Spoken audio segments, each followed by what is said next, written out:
I'm Jessica Symons and I'm an anthropologist, and I went into the community to try and find people who wanted to do a research project that was looking at developing cultural activities. It was focused in particular on what we called cultural intermediaries, which are people who sit between community and resources. I was working with Professor Beth Perry, who was an academic at Salford. She's now at Sheffield. And the two of us came up with this plan, which was to find people in the area and put together a panel. But during my fieldwork, I found that people didn't like the idea of others coming in and doing more artwork and more cultural activities. They wanted to do their own stuff.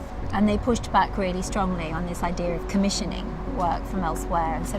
And there were a number of conversations I had with people where they said, why don't they give us money to do our ideas? And so we were like, okay, right, great.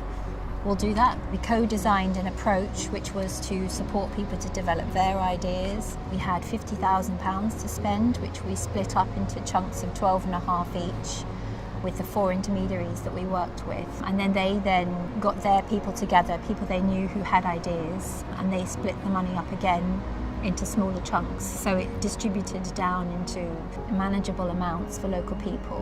We supported them as much as we could. We held monthly gatherings. We used the university and the university's resources to support people.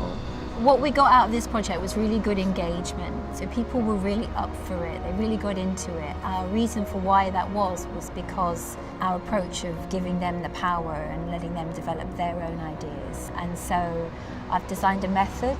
It's a 15-step process, which we're actually calling the Ordsall method. We're taking it out to decision makers and influencers to use a similar method in different contexts. We called it the Ordsall method because if you Google Ordsall, quite a lot of negative stuff comes up, and we really like the idea of Googling Ordsall and having the Ordsall method come up.